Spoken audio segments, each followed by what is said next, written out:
In April 1945, Dachau, the sinister model of Nazi terror, became the scene of one last brutality. With more than 500 SS guards in the camp, chaos erupted as the Allied forces approached. The liberation brought with it unbridled violence. Between 35 and 50 guards were mercilessly executed, victims of implacable justice. While some escaped or faced trials with varying sentences, the brutality of their end reflects the horror and desperation that defined the final days of Dachau. Vincent Shuttle was born on June 30, 1905, in a small town called Appersdorf, Germany. At first glance, his life seemed no different from that of many other Germans of the time, but as time passed, he charted a dark path toward power. In November 1928, he joined the Nazi Party, like someone buying a ticket to a show from which there would be no escape. A few years later, in February 1931, he renewed his loyalty to the party, and with that same drive, he enlisted in the SS, which by then was already casting the darkest shadow of what the Nazi regime would become. From there, his rise was unstoppable. In 1933, the same year Adolf Hitler came to power, Shuttle was assigned to Dachau, the regime's first concentration camp. Initially a member of the guard staff and later the deputy to Commander Martin Weiss, it was here that he learned what true power meant in the Nazi system, the ability to decide the life and death of others without any scruples. This experience marked and shaped him, and over the years, he became a key figure in the terror network of the camps. By the summer of 1937, his career took a temporary turn when he was appointed director of the Lindenhof der Herzogseggmühle, an institution for travelers. However, the true brutality was yet to come. In 1940, Shuttle was transferred to the Lublin ghetto, where he began experimenting with extermination and control tactics, a prelude to what would later unfold in the concentration camps. Shortly after, his journey took him to Neuengamme and later to Majdanek, but his darkest moment came in July 1942 when he was appointed director of Monowitz, also known as Auschwitz III. Under his command, the camp became a factory of death and exploitation for the German industry, particularly for the IG Farben company. The conditions in the camp were appalling. Prisoners worked endless shifts, starving and sick, while Shuttle observed from his office, indifferent to their suffering. Those who could not keep up with the production pace were executed without ceremony. Survivor reports are scarce, but each one paints a portrait of a soulless man, dedicated to keeping the machinery of horror running. In February 1945, as the Allies advanced relentlessly, Shuttle was transferred to the Kaufering subcamp, which belonged to Dachau. There, he was appointed sub-commander and continued his work until the end of April that year, when the Allied troops approached and chaos began to devour the empire he had built. The liberation of Dachau in April 1945 marked the beginning of the end for Vincent Shuttle. As a high-ranking SS officer, his fate was already sealed. When US troops stormed the concentration camp, they found more than emaciated prisoners and piles of bodies. They found traces of methodical cruelty, administered under the orders of men like Shuttle. It wasn't difficult to identify him. Witnesses were everywhere, and Shuttle's name was mentioned with fear and disgust by those who survived his reign of terror. He was arrested unceremoniously, with the same lack of dignity he had imposed on thousands. Once captured, the trial process began. The Allies had established military tribunals to try those responsible for war crimes. In those trials, Shuttle's name resonated with particular force. The testimonies of survivors described his direct orders for executions, his complacency with hunger and disease, and his active participation in the torture of prisoners. The accounts were heartbreaking and the evidence overwhelming. In December 1945, Shuttle, along with 35 other defendants, was sentenced to death. The sentence surprised no one. The evidence was clear, the witnesses were numerous, and the weight of his crimes was too great to ignore. He was condemned to die by hanging, a death many considered too lenient for someone who had overseen so much death and suffering. During the months following his sentence, Shuttle lived as a prisoner. The man who had ruled with an iron fist in the concentration camps now awaited his fate behind the bars of a cell. The conditions were markedly different from those he had imposed in Dachau. There were no screams, no tortures, just the slow passage of time as he awaited his execution. But even in that waiting, there were no signs of remorse in his eyes. Those who saw him in prison spoke of a man who did not seem repentant but resigned. On May 28, 1946, in Landsberg prison, his execution was carried out. The ropes had already been prepared for the men who represented the worst of a system that had brought the world to the brink of destruction. There were no grand speeches or drama. Shuttle climbed the scaffold with the same coldness that had characterized him throughout his life. It was just one more of the many executions happening at that time, but for many his death represented closure, a small justice amid the devastation of the war. As his body hung from the noose, the world kept spinning. White flag at Dachau. The silent fall of Heinrich Wicker. On June 30th, 1921, Heinrich Wicker was born amid a Germany that was beginning to tread the dark path of National Socialism. From childhood, Wicker was shaped by the political environment around him, a climate of patriotic fervor and racial hatred. It was no surprise that, in his adolescence, he found in the Hitler Youth a place to grow within the Nazi machinery. There, he forged his unwavering loyalty to Adolf Hitler and the ideology that would soon guide him to the Schutzstaffel SS. When Wicker officially joined the SS in 1940, he did so with the firm conviction that his duty was to serve the Reich and protect the Führer's interests. He quickly rose through the ranks, his unconditional dedication and capacity to impose terror making him a valuable asset to the regime.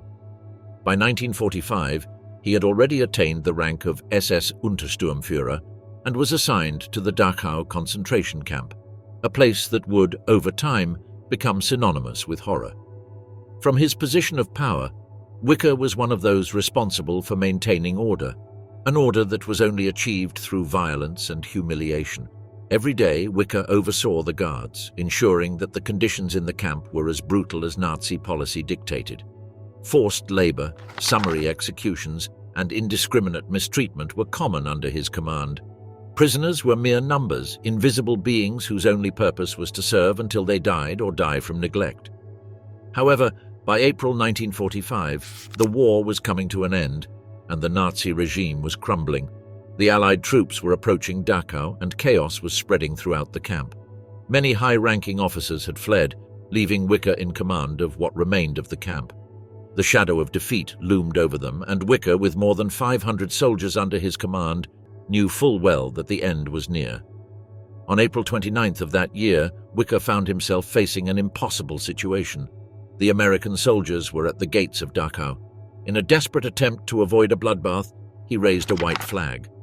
With more than 500 men under his command, including Hungarian soldiers and prisoners who had been forced to join the Nazi ranks, Wicker tried to negotiate the surrender of the camp.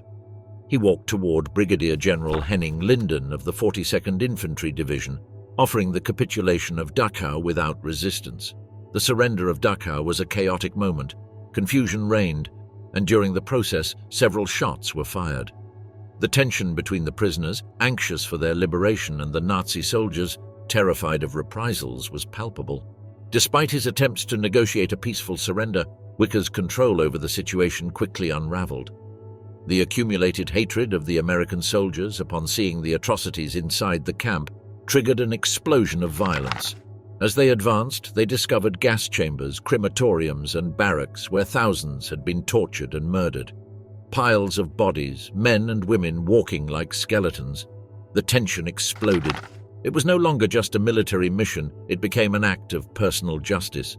The executioners, those men in Nazi uniforms, were dragged into the same violence they had unleashed upon their victims. The orders not to fire were buried beneath rage and disgust. American soldiers testified that many of the SS guards were summarily executed without trial or compassion, under the weight of the atrocities that were revealed with every step. Wicker, although he had peacefully surrendered the camp, was no exception. There are no clear records of how he died, but most testimonies agree that he was likely executed alongside other SS officers. His body was never conclusively identified. It was as if the dust of Dachau had swallowed him, turning him into just another shadow among the many that wandered that cursed place. His fate was sealed by the actions he had carried out in the name of the Führer, but also by the silent vengeance that had grown in the hearts of those who had seen him rule with an iron fist. Amid the turmoil, as history turned upon itself, Wicker went from being a commander with absolute power to becoming just another victim of the unleashed fury. There was no formal trial, only the swift and brutal consequence of his decisions. From the camp to the gallows, the dark path of Martin Gottfried Weiss. Martin Gottfried Weiss was born on June 3, 1905, in Weiden in der Oberpfalz, a small German town. From a young age, his life seemed to follow the path of normality. He grew up in a Catholic family, surrounded by two sisters, with a father who worked for the Royal Bavarian Railways. After completing his studies in mechanical engineering in 1924, he began working in technical jobs without major disruptions. However, like many others in interwar Germany, his fate became fatally intertwined with the ideology of the Nazi Party. In 1926, Weiss joined the Nazi Party. As the movement gained strength, so did he. With friends from his circle, he founded local chapters of the SA and the Hitler Youth. By 1930, he had earned a degree in electrical engineering, allowing him to work as an assistant at his old school, although his ambitions soon pushed him towards something much darker. In 1932, he joined the SS, where he began his rapid ascent through the Nazi machinery. In April 1933, Weiss was assigned to the Dachau concentration camp. What began as a simple guard post soon transformed into a position of power. By November of that same year, he was already the camp's engineer, and by March 1938, he was promoted to the deputy commander. In 1940, he was ordered to oversee the construction of a new concentration camp, Neuengamme, in Hamburg. Weiss took command of the camp in November of that year. There, the prisoners were exploited to exhaustion, forced to work long hours under inhumane conditions. Hunger, disease, and mistreatment were the norm. Weiss remained indifferent to the misery that surrounded him. The brutality of his administration was particularly exposed during a typhus epidemic that, from December 1944 to April 1945, killed approximately 15,000 prisoners. On September 1, 1942, Weiss was appointed commander of Dachau. This camp, already infamous, sank even deeper into cruelty under his command. Upon his arrival, Weiss oversaw mass executions, including hangings and shootings. He tried to justify these deaths by arguing that they were orders from the Gestapo, but the bodies continued to pile up under his indifferent gaze. During his time in Dachau, Weiss participated in the sinister Action 14F13, a euthanasia program that selected prisoners deemed unfit for work and sent them to their deaths. In total, he ordered the execution of 342 prisoners at the Hartheim Euthanasia Center. Despite some criticism from Nazi higher-ups about the conditions in the camp, Weiss never changed his approach. Suffering and death were indispensable tools of the regime. The horrors committed under his command would not go unnoticed. After the war, when the Allies began investigating Nazi crimes, the records from Dachau and Neuengamme revealed the true extent of the atrocities. The testimonies of survivors and official documents were irrefutable evidence of his participation in genocide and war crimes. Weiss, once a powerful man within the Nazi concentration camp system, saw his life crumble with the unstoppable advance of Allied forces and the liberation of the prisoners at Dachau on April 29, 1945. At that moment, Weiss understood that his time had run out. He attempted to escape, disguising himself in civilian clothes, hoping to blend in with the fleeing crowd. But luck was not on his side. Some former prisoners, those who had survived his cruelty, recognized him and did not hesitate to alert the American troops patrolling the area.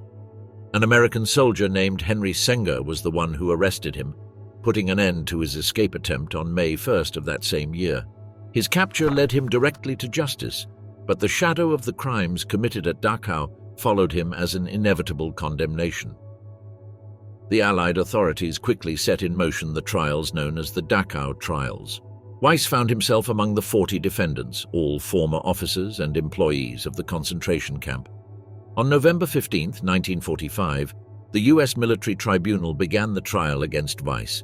The courtroom was filled with irrefutable evidence, testimonies from survivors, official documents, and harrowing photographs that showed the reality of Dachau. He was charged with crimes against humanity and war crimes.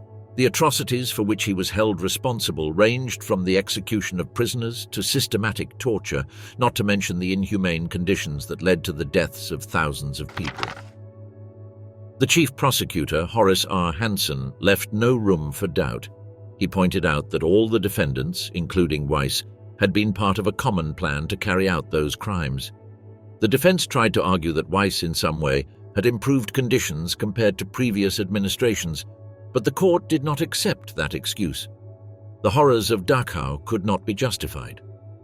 On December 13, 1945, the court issued its verdict. Martin Gottfried Weiss was sentenced to death by hanging, along with 35 other defendants. On May 29, 1946, at Landsberg prison in Bavaria, Weiss was led to the gallows. That prison already had a sinister place in history, as it was the same one where Adolf Hitler had been imprisoned in 1925. The executions were carried out over 2 consecutive days, on May 28th and 29th, during which 28 men, all linked to the atrocities of the Nazi regime, were executed. The executions were conducted with almost military precision. Each morning and afternoon of those days, 7 men were hanged. The bodies were not buried in named graves, but with numbers. The goal was to prevent, over time, Nazi sympathizers from turning those places into pilgrimage sites. Anonymity was the final revenge against those who had believed themselves to be invincible.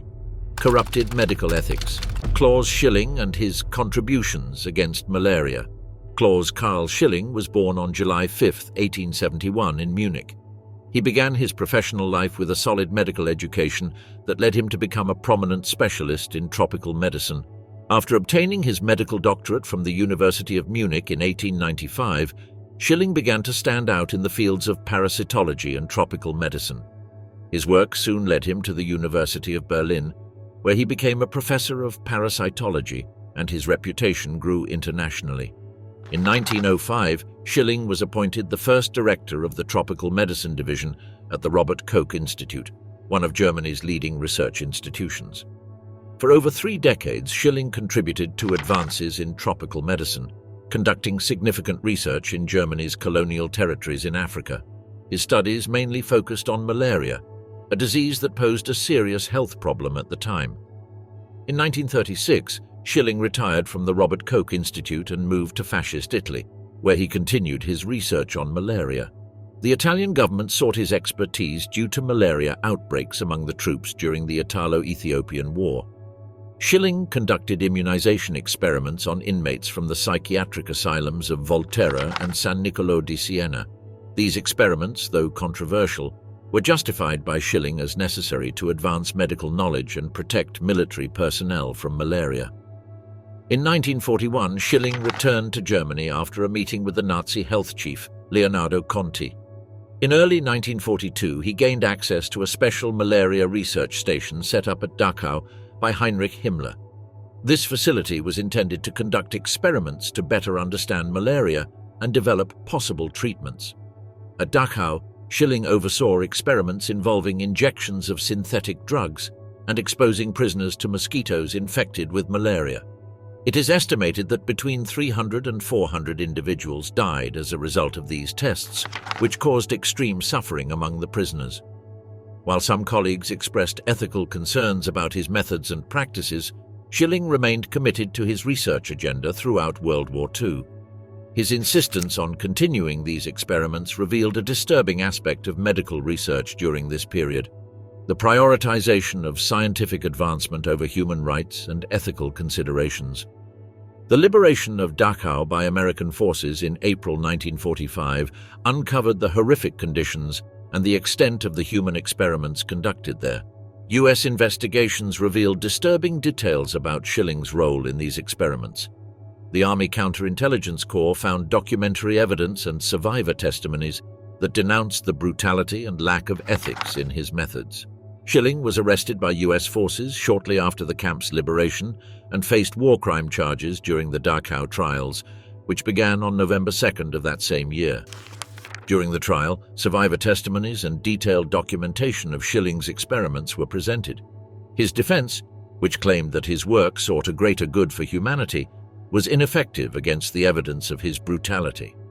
Witnesses recounted the suffering inflicted by his experiments, highlighting Schilling's detachment from the consequences of his actions. On December 13, 1945, Schilling was sentenced to death by hanging. The court determined that he had participated in a common plan to violate international laws on human experimentation and medical ethics. Despite the conviction, Schilling showed no remorse and requested that his research findings be returned to him for publication, demonstrating a disturbing disconnection from the gravity of his crimes. On May 28, 1946, Schilling was executed at Landsberg prison in Bavaria. His execution was documented by military personnel who filmed his ascent to the gallows and subsequent hanging. When asked if he had any last words, he replied, "I am not guilty. Please get this over with," highlighting his refusal to accept responsibility for his actions. His story resonates in discussions about medical ethics and human rights, illustrating how individuals can become complicit in systemic evil under authoritarian regimes. The fall of the bloc leader, Niedermeyer, and his end on the gallows. Engelbert Valentin Niedermeyer was born on December 26, 1911, in Germany. Little is known about his life before joining the Nazi Party and the SS, but like many who rose within this regime, it is likely that he held a strong alignment with Nazi ideologies. His entry into the SS, the paramilitary organization responsible for many atrocities during World War II, marked the beginning of his career in the repressive environment of the concentration camps. Niedermeyer rose to the position of bloc leader at the Dachau concentration camp, one of the earliest and most infamous Nazi camps. His role at Dachau was crucial. As a bloc leader, he was responsible for overseeing a section of the camp that housed prisoners. This role involved managing daily operations within the barracks and enforcing camp regulations. He was also tasked with supervising prisoner records, managing labor assignments, and maintaining order within his block. His responsibilities also included reporting any problems or disturbances to the camp's higher authorities. The role required not only authority but also a willingness to participate in the brutal treatment of inmates. Under Niedermeyer's supervision, prisoners faced extreme conditions, including forced labor, inadequate food, and violent treatment by the guards. Niedermeyer's strict adherence to SS protocols and his ability to manage his block likely contributed to his status within the organization. He was known for his strict obedience to orders and demonstrated loyalty to the goals of the Nazi regime. This loyalty would be essential to maintaining his position as conditions in the camp continued to deteriorate. During his time at Dachau, Niedermeyer interacted with several high-ranking SS officers and camp commanders. These relationships were essential for advancement within the SS ranks and often involved participation in discussions about camp operations and prisoner management. His role placed him among individuals deeply involved in war crimes. However, like many in similar positions, he may have viewed his actions as necessary to fulfill his duties. This man was fully aware of the atrocities happening around him, from executions to medical experiments performed on inmates without consent. Yet he continued to carry out his responsibilities without apparent remorse. Niedermeyer's downfall began on April 29, 1945, with the liberation of Dachau by American forces. The U.S. Counterintelligence Corps played a crucial role in uncovering evidence against Niedermeyer and other camp officials. Niedermeyer emerged as a prominent figure due to his position as bloc leader and his direct involvement in overseeing these operations. After his arrest, Niedermeyer was charged with war crimes as part of the Dachau trials. The charges against Niedermeyer included complicity in the deportation, kidnapping, and mistreatment of prisoners at Dachau, as well as his supervision of inhumane medical experiments conducted by doctors such as Sigmund Rascher and Klaus Schilling. During the trial, prosecutors presented extensive evidence detailing Niedermeyer's actions while serving as bloc leader. Survivors' testimonies highlighted the brutal conditions within the camp and described how inmates were subjected to medical experiments without their consent. The prosecution argued that Niedermeyer not only facilitated these atrocities, but also actively participated in them. Despite attempts at a defense, Niedermeyer's arguments were met with skepticism. The court found him guilty of war crimes, emphasizing that his actions were not merely the result of following orders, but also reflected a willingness to participate in systematic cruelty. On December 13, 1945, Engelbert Niedermeyer was sentenced to death by hanging for his role in the atrocities committed at Dachau. In his final statements before execution, Niedermeyer reportedly expressed no remorse for his actions but maintained a sense of loyalty to Germany. This sentiment underscored his unwavering allegiance to Nazi ideology, even in the face of imminent death. After exhausting all avenues of appeal and making unsuccessful petitions for clemency, Niedermeyer was executed on May 28, 1946, at Landsberg prison. U.S. military personnel filmed his execution along with that of other war criminals executed at Landsberg. Corruption and justice: the double fall of Alexander Piorkowski. Alexander Bernhard Hans Piorkowski, born on October 11, 1904 in Bremen, Germany, began his professional life as a mechanic before embarking on a path that would lead him into the dark corners of the Nazi regime.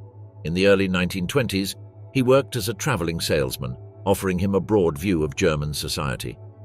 However, his career took an unexpected turn when he became involved in far-right politics, a shift that led him to the notorious ranks of the Schutzstaffel SS. Piorkowski joined the Sturmabteilung SA on June 1, 1929, and in June 1933 he transitioned to the SS. His membership in the Nazi Party began on November 1, 1929. These affiliations marked the start of his rise within the Nazi hierarchy.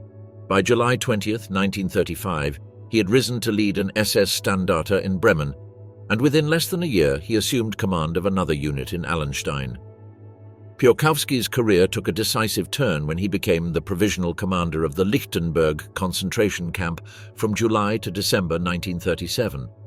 Lichtenberg was one of the first concentration camps established by the Nazis, initially intended for political prisoners. After its conversion into a women's camp, Piorkowski served as deputy to Lager Director Günther Tamaschke until August 1938. In August 1938, Piorkowski was transferred to the Dachau concentration camp. Initially, he served as head of protective custody, before being appointed camp commander from February 1940 to mid-September 1942. During his tenure, Dachau became synonymous with severe conditions and brutal treatment of prisoners. Piorkowski's administration of the camp was marked by widespread abuse, including forced labor and inhumane living conditions. Despite his initial successes within the SS and the Nazi hierarchy, Piorkowski's career began to unravel due to accusations of corruption. He faced scrutiny for mismanagement and abuse of power within the camp system. On August 31, 1943, he was officially dismissed from service amid these corruption charges, marking a significant fall in his standing within the Nazi regime. During his time as commander, Piorkowski played a crucial role in implementing policies aligned with Nazi ideology on racial purity and political repression. A notable aspect of his leadership was his supervision of medical experiments conducted by figures such as Sigmund Rascher and Klaus Schilling. These experiments often involved extreme cruelty against prisoners under the guise of scientific research aimed at understanding diseases such as malaria. Piorkowski's position allowed him to maintain close ties with high-ranking officials within the Nazi hierarchy. His leadership style combined authoritarian control with the ability to navigate complex relationships within the SS structure, which initially helped him retain his position despite growing dissatisfaction with his methods. His involvement in the concentration camp system and his oversight of inhumane medical experiments placed him at the center of investigations following the liberation of Dachau by American forces. The U.S. Counterintelligence Corps played a crucial role in gathering evidence against Piorkowski and other camp officials. During the Dachau trials, Piorkowski was charged with complicity in the deportation, kidnapping, and mistreatment of prisoners, as well as overseeing inhumane medical experiments conducted by Nazi doctors. Survivor testimonies detailed the brutal conditions within the camp and how prisoners were subjected to medical experiments without consent. Despite his defense arguments, claiming he was simply following orders or serving a greater good, Piorkowski's statements were met with skepticism. The court found him guilty of war crimes, emphasizing that his actions not only reflected blind obedience, but also a willingness to participate in systematic cruelty. On December 13, 1947, Piorkowski was sentenced to death by hanging. His final words were, "Long live Germany, long live my family. Be well, Herr Pfarrer, I am ready, my son, avenge me." On October 22, 1948, Piorkowski was executed at Landsberg prison in Bavaria. Without mercy, Ruppert and Nazi brutality in Majdanek and Dachau.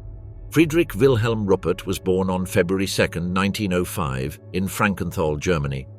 From a young age, he exhibited a notable affinity for strict rules and blind obedience, traits that would lead him to become a prominent SS officer. His rise within the Nazi regime was swift.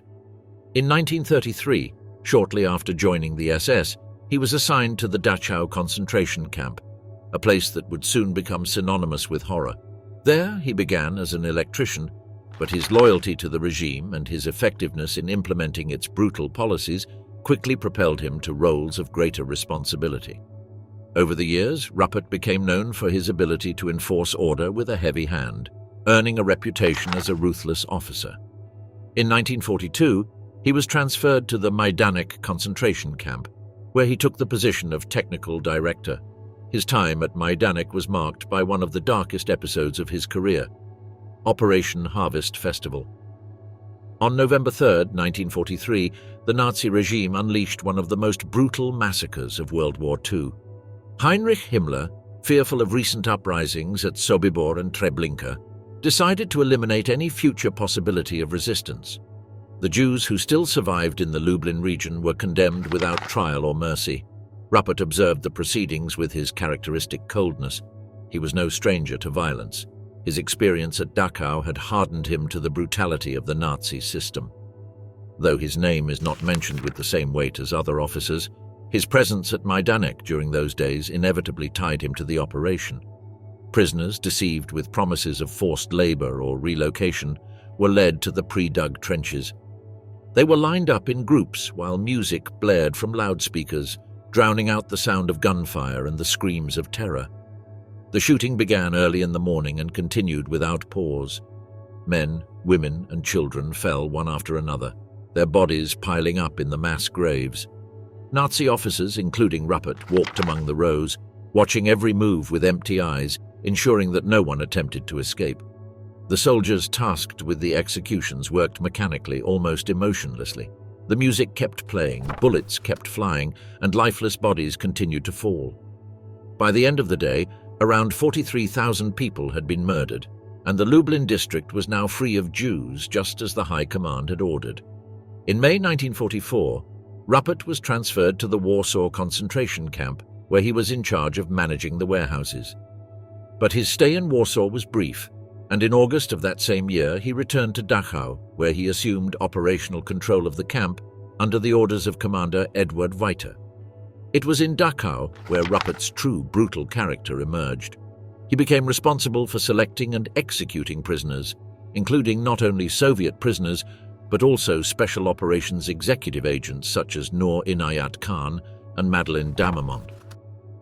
Witnesses of the time described Ruppert as a merciless man, known for his cold and distant attitude toward the prisoners. Not only did he participate in executions, but he seemed to relish the power he wielded over life and death.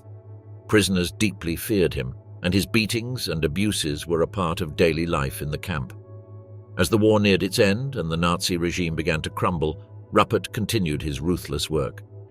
Even in April 1945, when Allied troops were close, Ruppert organized the infamous death marches, forcing prisoners to walk for miles under extreme conditions without food or water. Many perished during these marches, and Ruppert's orders allowed no room for compassion. Prisoners who couldn't keep up were executed on the spot. That infamous march led them toward Tegernsee, a small town a few miles from Dachau. The journey was hellish, and few survived to see the liberation that was so near. With the arrival of American troops in Germany, Ruppert was arrested in Tegernsee. His trial was one of the most significant of the post-war era. During the proceedings, overwhelming evidence was presented of his active participation in executions and his central role in the administration of Dachau. Witnesses directly pointed to him, detailing his acts of cruelty and the terror he instilled in the prisoners. Although Ruppert attempted to defend himself, the evidence against him was too overwhelming. In those days, as the world began to learn the true extent of Nazi crimes, Ruppert represented the face of blind obedience and institutionalized cruelty. The court found him guilty of war crimes and crimes against humanity. The sentence was clear: death by hanging. Those who had survived his abuses saw at least a small measure of justice, knowing that the man who had tormented them would pay with his life for his crimes. On May 28, 1946, Ruppert was executed at Landsberg am Lech, the same place where Adolf Hitler had served his sentence years earlier for the failed Munich putsch.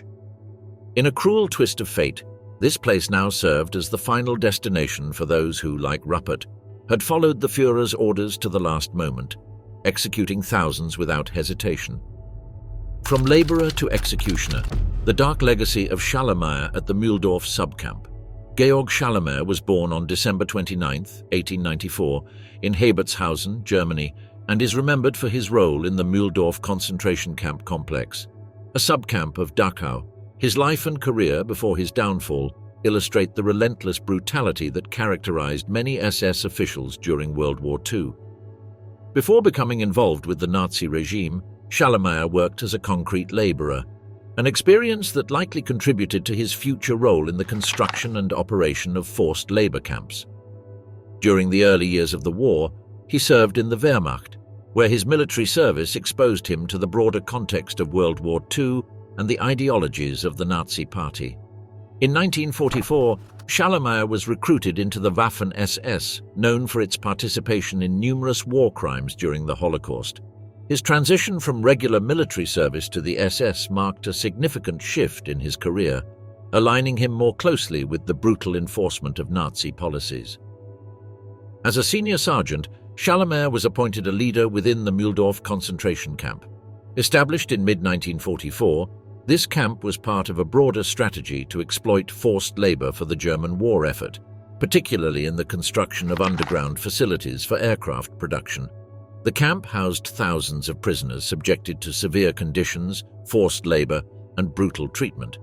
Schallemeyer was responsible for overseeing the prisoners and maintaining order within the camp. He was directly involved in reporting and was known for his violent enforcement of discipline. Reports indicate that he personally administered beatings to prisoners, often resulting in severe injury or death. Historical testimonies describe him as a prototypical brutal thug who exceeded even the harsh expectations set by his superiors. Conditions in Mühldorf were extreme.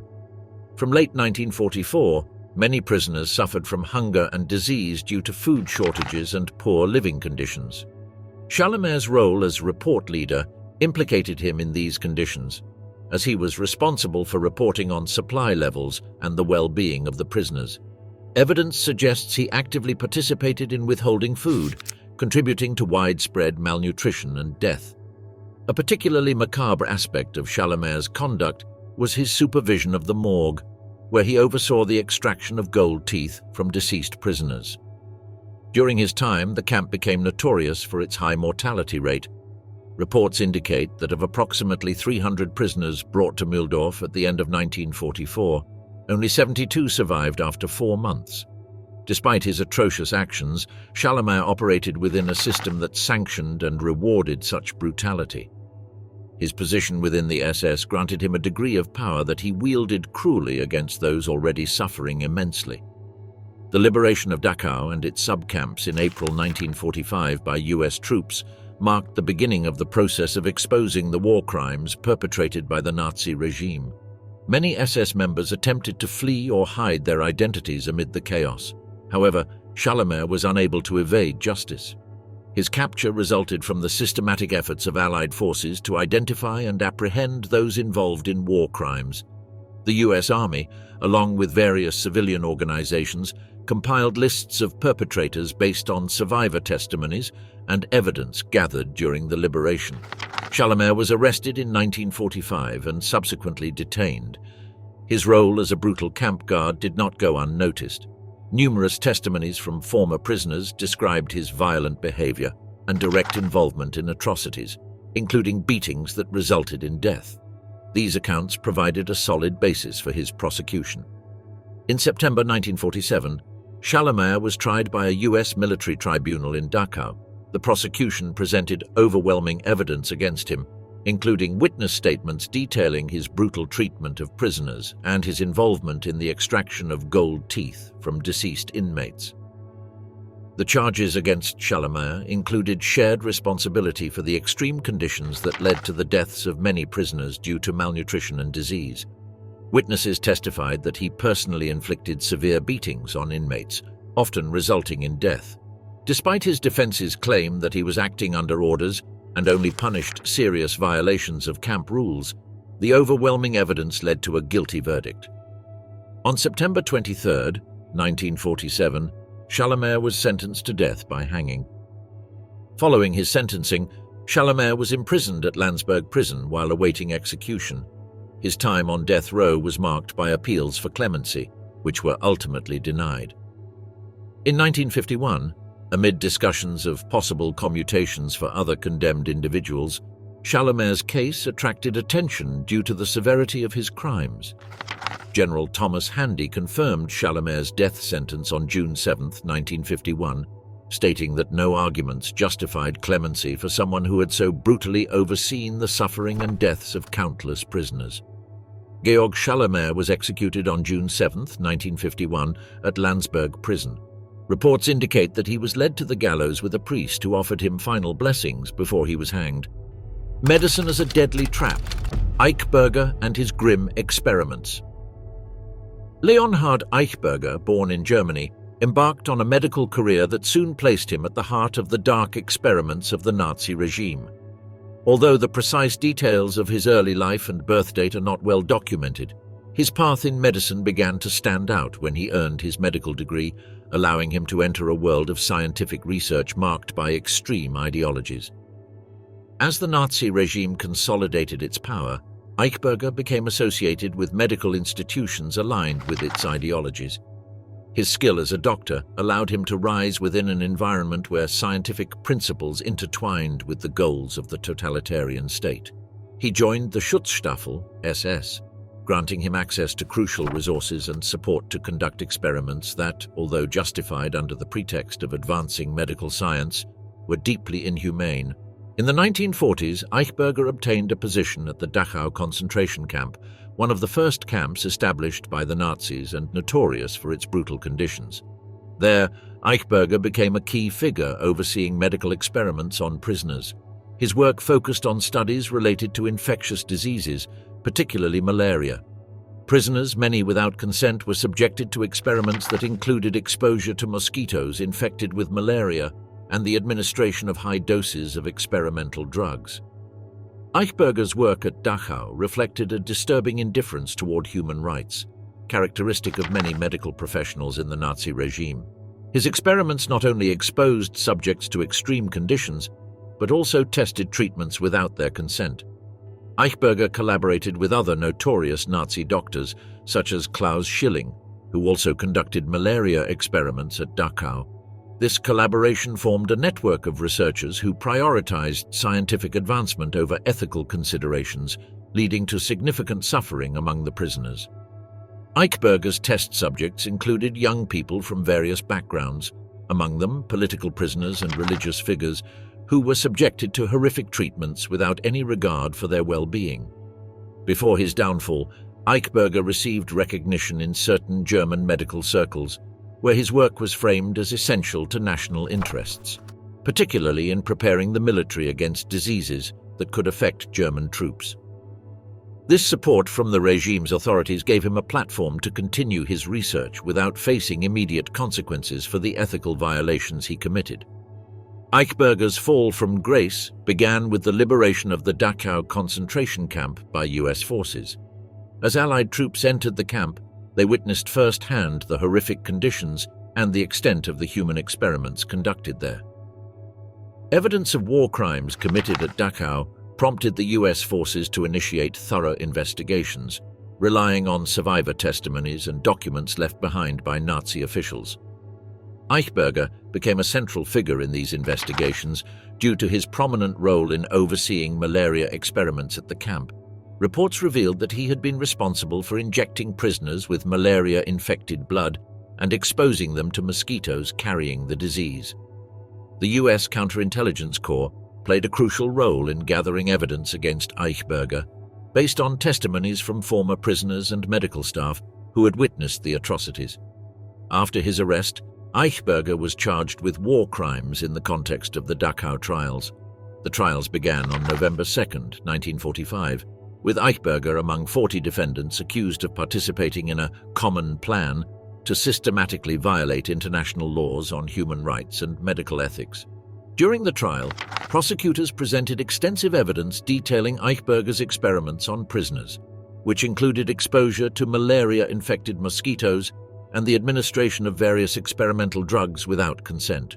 The prosecution argued that Eichberger's actions were not only unscrupulous and unethical, but also reflected a broader culture of cruelty that permeated the Nazi medical establishment. Eichberger defended himself by claiming that his work aimed to advance medical science. He argued that he believed he was contributing to a greater good by conducting research that could potentially save lives. However, this defense was met with skepticism by both the court and the public. Many witnesses testified about the brutal conditions under which the experiments were conducted and how they were forced to participate without any form of consent. On December 13, 1945, Eichberger was found guilty of war crimes and sentenced to death by hanging. His defense failed to mitigate the severity of his actions. Instead, it highlighted a troubling aspect of Nazi medicine, in which scientific research was prioritized over human rights. Eichberger was executed on May 28, 1946, at Landsberg prison in Bavaria. As he faced his execution, Eichberger reportedly showed no remorse for his actions, maintaining that he had acted in good faith as a scientist seeking to advance medical knowledge. Justice for the victims, the fall of the ruthless Josef Jarolin. March 6, 1904, marked the birth of Josef Jarolin in Raypoint, amidst a turbulent period in European history. At the time, the continent was engulfed by rising nationalism and strong anti-communist fervor. While not much is known about the early years of this individual's life, it is reasonable to assume that, like many young men of his generation, he was deeply affected by the political climate that encouraged the adoption of radical ideologies. The signing of the Munich Agreement in 1938 further intensified this process, creating the perfect environment for the expansion of extremist views. In the early 1930s, Jarolin joined the Nazi Party, aligning himself with its increasingly aggressive nationalist and anti-Semitic policies. His devotion to Nazi ideology eventually led him to become a member of the Schutzstaffel SS. Jarolin's unwavering loyalty to Adolf Hitler and his willingness to carry out brutal orders helped him quickly rise through the party's ranks. During World War II, Jarolin demonstrated his administrative skills and firm commitment to the Nazi cause by being assigned to several concentration camps, including Dachau. His role in these camps was crucial to the implementation of forced labor and extermination policies. Managing logistical operations, Jarolin facilitated the systematic persecution of Jews, political prisoners, and other marginalized groups. As an SS officer, Jarolin was responsible for enforcing camp regulations and maintaining order among the inmates. His management of the camp often involved violently suppressing any dissent and meting out brutal punishments to those who attempted to escape or resist. His reputation for cruelty made him a feared figure within the SS hierarchy. In addition to his role in concentration camps, Jarolin served on the Eastern Front during some of the war's most critical battles. This experience further solidified his commitment to Nazi ideology, as he bore witness to the brutalities of war firsthand. The Eastern Front was known for its exceptionally high casualty rates and extreme violence against both military adversaries and civilian populations. These events likely hardened his resolve to support Nazi policies upon returning to Germany. With Germany's defeat in 1945, Josef Jarolin's situation changed dramatically. As Allied forces liberated concentration camps across Europe, many former Nazis were either captured or went into hiding. The post-war period saw a concerted effort by Allied authorities to identify war criminals and bring them to justice.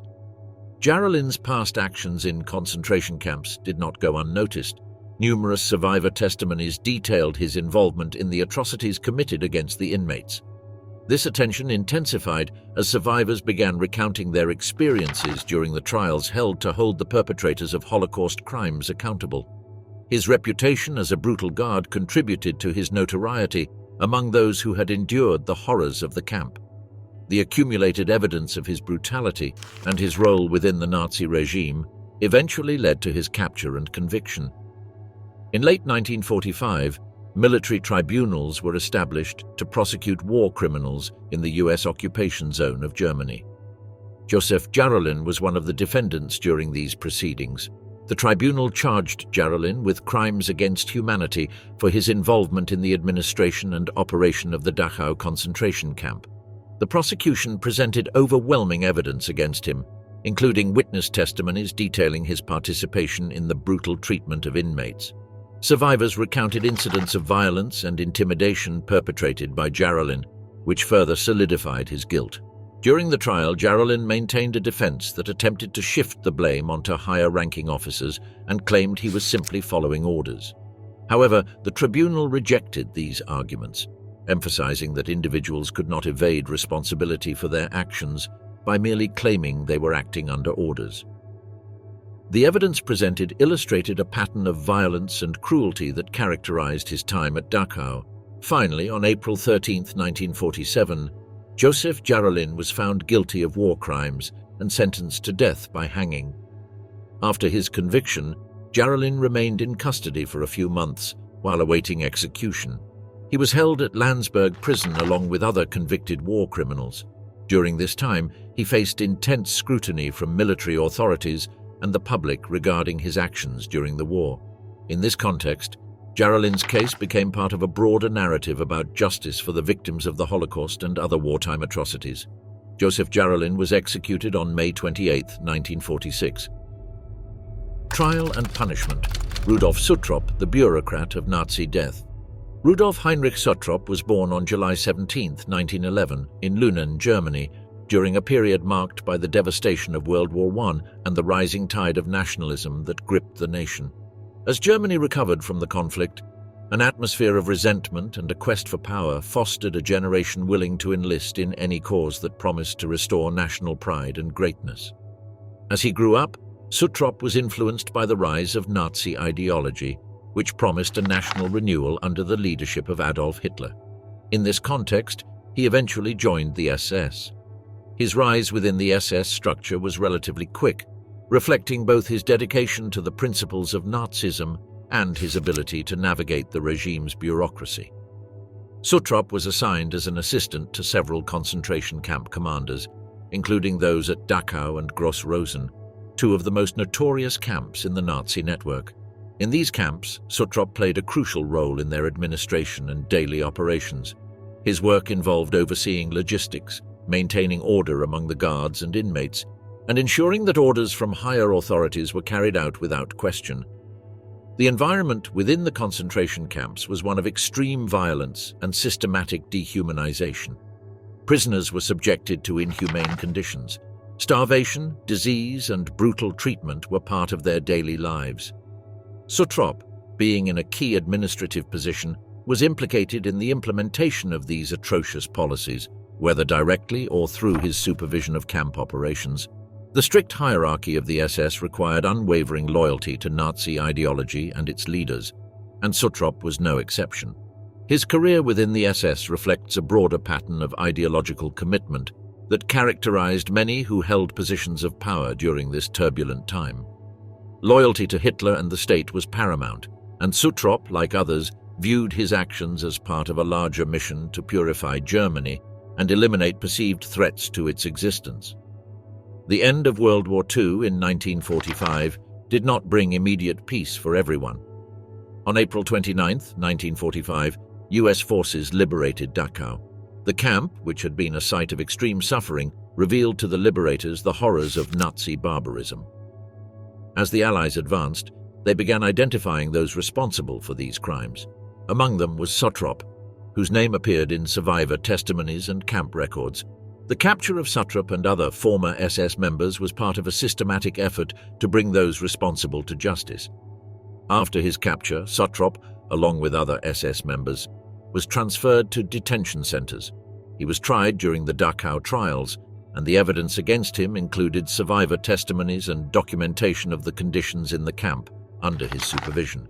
The prosecution argued that Suttrop had not only assisted in the administration of the camp, but had also actively participated in the systematic brutality that defined life at Dachau.